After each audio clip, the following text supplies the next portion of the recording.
I'm Westminster City Mayor Kevin Utz. Welcome to Main Street Matters, a monthly video newsletter created to share what's new and happening right here in the City of Westminster. Tune in each month to get the latest information about upcoming events, community services, city government, and more. We are here to serve you.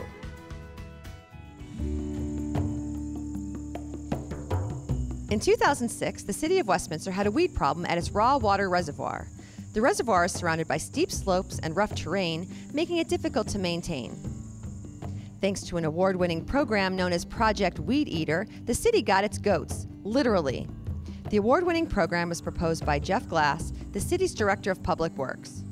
The weeds are now whacked by goats rather than manual labor, thanks to the vociferous appetites of these animals that now live at the reservoir. The goats, now numbering some 20 strong, have a shelter from the elements of rain and cold, and they have a nice life. They know the fence system around the reservoir, and they all seem to get along, so well that we now have goat families with kids. Project Weed Eater keeps trees cleared, underbrush under control, and saves the city more than 1,600 man-hours every year. Thanks to a grant from the Department of Housing and Community Development, downtown Westminster and its buildings have been the proud recipients of facade grants. The goal of this program is to leverage private improvements while making revitalization efforts affordable, creative, and community-based. The program began in 2002, and for the past 10 years, over 30 businesses have improved their storefronts, added new signage, and enhanced the outward appearance of their downtown buildings.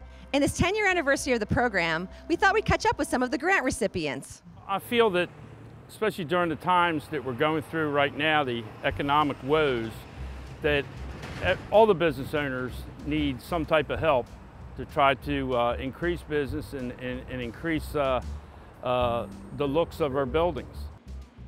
The Liberty building, I've always liked this building, but it was always lacking something. It was an older building, it was a hardware store and a paint shop, and it is in the center of town. And my friends and a lot of other business owners suggested we make it a little nicer looking. It actually makes people want to come to Westminster. If they see a nice place, it's very inviting. As a new business, I don't really like to do a lot of things that aren't revenue producing. So I was able to do this facade program and really spruce up the front of my building. People are noticing my business and coming in just because they see the great new look I have. Well, the Historic District Commission was started back in around 1994 or thereabouts. That's lost in history now. And it was started with the idea of trying to preserve Westminster's historic downtown. The facade grants really aren't reviewed by the Historic District Commission, but we encourage their use because it enables people to fix up their their deteriorated facades on their buildings without necessarily going through all of the paperwork and review process that the historic tax credits would require. Joe Hansen's is right on the corner there. It gets a lot of wear and tear through the weather. And what we did there was we repainted it, did a little bit of pointing, and just made it more aesthetically pleasing. It means that I could do something that I probably normally would not have done. We did a lot of restoration to the awnings, and everything was scraped. And I've got a whole new color scheme and a building that really pops on Main Street now. It was very helpful, to the tune of about $15,000. So yeah, it made a big difference. I renovated the entire exterior of the building, not just the Main Street facade, but also the other sides also. The facade grant, of course, just applied to the side facing Main Street. And for what we did with that, we refurbished all of the windows. We put on new storm windows to the exterior, and repointed almost all of the brick. We also repainted the building. It really gives it a new lifetime. Now let's hear from Jennifer Mellor about the latest happenings related to our city's parks and recreational activities.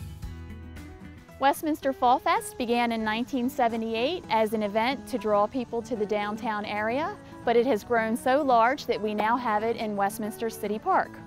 Fall Fest is a 4-day event that begins on September 27th and ends on September 30th. Thursday night, Westminster Fall Fest is kicked off with a Fall Fest Mile that benefits the Girl Scouts of Central Maryland, then is followed by a parade, and then the festivities start in Westminster City Park with live entertainment, great food, amusement rides, kids court, bingo, and scarecrow making. Westminster Fall Fest partners with 4 charities who are responsible for different aspects of the festival.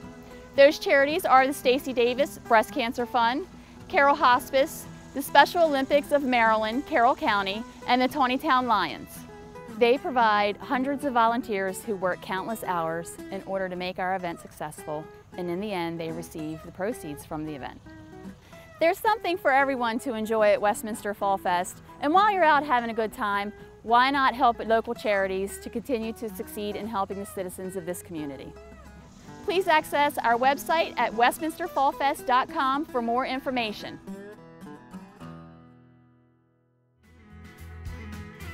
Thanks for tuning in to this month's edition of Main Street Matters. Keep in touch by following us on Twitter, liking us on Facebook, and visiting our website. We'll see you around downtown.